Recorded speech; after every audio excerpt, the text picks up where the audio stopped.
Bu ilin əvvəlindən xaricdə yaşayan blogerlər Mehman və Emin Hüseynovlar, Qabil Məmmədov, Alyona Əliyeva barədə müxtəlif internet platformalarında böhtan xarakterli məlumatlar yaymağa başladılar.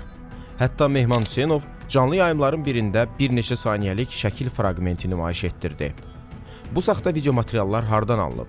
Blogerlər videoları müəyyən adamlardan aldıqlarını deyirlər. Bəs bu adamlar kimdir? Bu suallara az sonra cavab verəcəyik. Gəlin ardıcıllıqla gedək. Blogerlərin internetdə qarayaxma kampaniyasına başlaması ilə təxminən eyni vaxtda Azərbaycanın yüksək vəzifəli şəxsləri ilə bir nəfər öz sosial media hesabları, elektron poçt və xaricdə qeydiyyata alınmış telefon nömrəsi üzərindən əlaqə saxlamağa çalışır. Xarici ölkədə olan bu şəxs həmin adamları güya Alyona Əliyevaya məxsus olması iddia etdiyi kadrlarla şantaj edir. Bu görüntüləri yaymamağının müqabilində 5 milyon avro tələb edir. Faktla əlaqədar Dövlət Təhlükəsizliyi Xidmətində Cinayət Məcəlləsinin müvafiq maddəsi üzrə cinayət işi başlanılır. Əməliyyat nəticəsində bu cinayət əməlini törətməkdə şübhəli bilinən Azərbaycan vətəndaşı F.S. saxlanılır. İstintaqa ifadəsində o, cinayəti törətdiyini etiraf edir və detalları danışır. Qeyd edək ki, saxlanılan şəxslə bağlı məhkəmə hökmü olmadığından biz reportajda onun adını çəkmirik və üzünü də göstərmirik. Məhkəmə qərarı olandan sonra bu şəxsin kimliyi açıqlanacaq.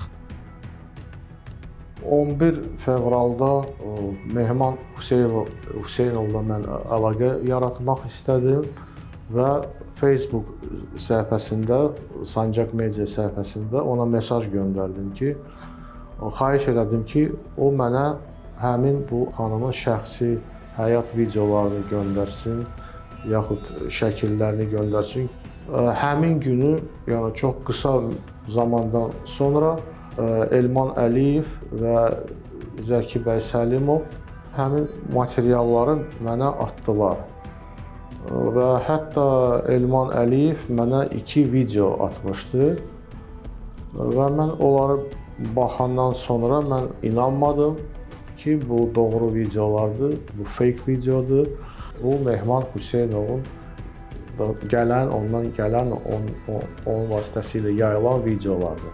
Bu informasiyanı əldə edəndən sonra fevralın 11-də mən Facebook səhifəmdən Mehriban xanım Əliyevanın Facebook səhifəsində, ondan sonra Arzu Əliyevanın Facebook səhifəsində və Leyla xanım Əliyevanın səhifəsində orada mesaj yazdım ki, mənim əldə etdiyim müəyyən materiallar var Alyona xanımın şəxsi həyatından və mən işarə etdim ki, əlaqə saxlamaq istəyirəm onlarla.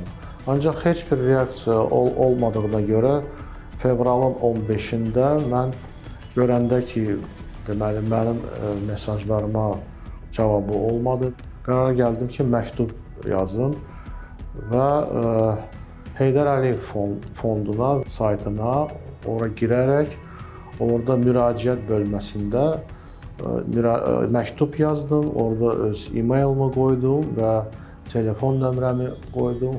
Bu şərtlərimi təzədən təkrar elədim. Mənlə Messenger vasitəsilə onların adamları əlaqə saxlasınlar.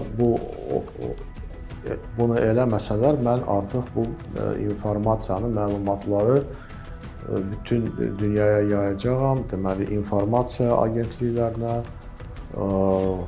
səfirliklərinə, parlamentlərinə və s.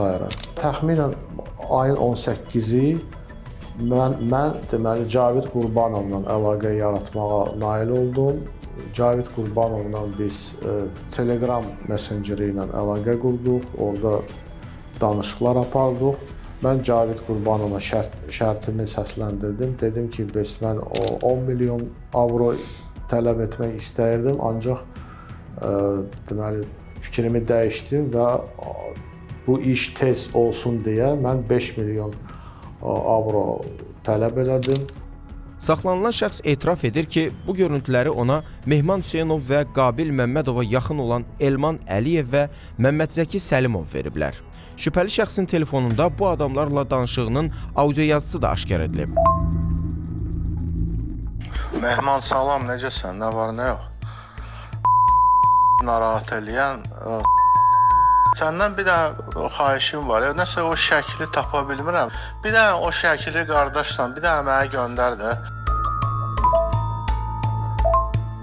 Elman bəy, bu qız bəyəm Alyonadır, nəsə belə burnu oxşayır, gözləri də я просто не понял, у нее на старых фотографиях карие глаза, а на новых фотографиях голубые глаза. И в этой она на фотке не так уж похожа. Честно, вот немножко это видео подозрительно.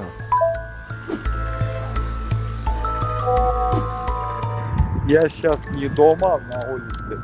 Я домой пойду, я тебе, сколько у меня фотка есть ее, который в Ютубе был, пошлю. Это не просто с улицы фотография, это очень, это целый большой сериал, оттуда фрагмент. То, что она, это 100%. Saxlanılan şəxsin telefonunda olan görüntülərin təhlili göstərib ki, onlar 18+ xarakterli saytlardan götürülüb.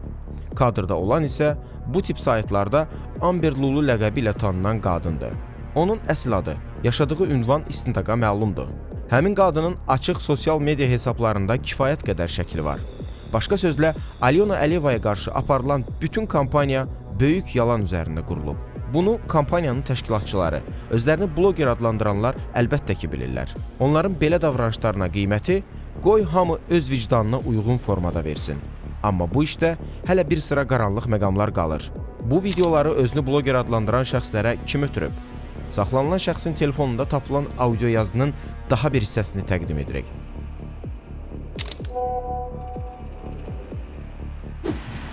Salam. Başa düşmək lazımdır burada da. Yəni burada anlamaq lazımdır ki, düymə hardan basılır. Yəni haradan icazə verirlər də. Bu məsələnin Mehman tərəfindən ortalığa deyilməsi, qoyulmasına icazə verilir. Başa düşürsən? Bizə də icazə verilir ki, yəni bunu biraz qabardaq, biraz eləyək və yayaq, bunacan. Çünki bilirsən ki, yəni ki, burada kimsə nəyisə artıq dərəcəyə qoysa ortalığa o vurulacaq. Yəni bunu sən gözəl başa düşürsən və gözəl də bilirsən bunlarda. Yəni ki, aparılan oyunlarda kimə hansı rol verilir və haracan icazə verilir ki, məsələsi. Bu çox geniş, dərin bir söhbətdir. Ona görə mən belə qısaca üzdən deyirəm. Çünki bilirəm ki, sən bunları bilirsən, ona görə səndən bu adı söhbət edirəm. Bu günləri biz, yəni ki, o icazə verilən xəttəcən gedirik də, oradan o yönə keçəcək, bu çox olduqca çətin bir vəziyyət yaradır. Çünki bu rejimə artıq yuxarıdan düyməsi basılır ki, bu rejim dəyişilməlidir. İndi hansı formada, hansı formatda dəyişilməlidir? Sualı durur ortada. Yəni bizə icazə verəcəklərmi biz dəyişək, ya kimisə gətirəcəklər dəyişikliyə? Ona görə mən həmişə söhbətlər nə deyirəm? Deyirəm, böyük siyasətin içində oyun qurmağı lazım, bacarmaq lazım. Əgər biz oyun qura bilsək bu böyük siyasətin içərisində, o başqa məsələ. Onda biz udarıq. Yox, oyun qura bilməsək, onda başa düşsən, cəmaətin gözünün qabağına elə bir insan çıxartacaqlar ki, onun ətəyində namaz hamı qılmağa hazır olacaq. İcazə verən kimdir? Hakimiyyət dəyişikliyinə qərarı kim verib? Öz təbirlərincə desək, yuxarıda oturan kimdir? Hansısa xaricdə oturan şəxs və qüvvə kimdir ki, Azərbaycanda hakimiyyət dəyişikliyinə qərar versin? Həmin qüvvəni güclü və qalib Azərbaycanın hakimiyyəti niyə qane etmir? Bu, artıq tamam başqa bir araşdırmanın mövzusudur. Sual yarana bilər ki, biz niyə bu mövzuda məhz indi danışmaq qərarına gəldik? Niyə görə biz buna qədər olan bu cür şantaj hallarından danışmamışıq? Əvvəl bu cür videolar peyda olanda sosial şəbəkələrin gücü, müasir texnologiyaların inkişaf səviyyəsi indiki kimi deyildi.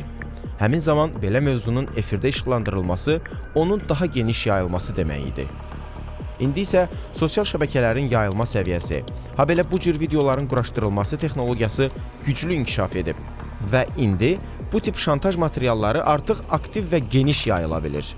Məhz buna görə biz bu videonu təksib edən material hazırladıq. Hesab edirik ki, cəmiyyətdə tutduğu mövqedən, siyasi mənsubiyyətindən, cinsindən asılı olmayaraq heç kimə qarşı belə addımlar atılmamalıdır.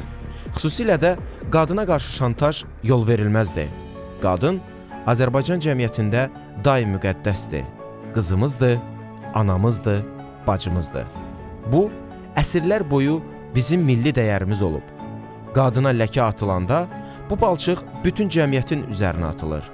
Bugün bir qadının ünvanına atılan iftira və böhtana göz yumacağıqsa, sabah bunun bütün cəmiyyətə yayılacağı ehtimalı var.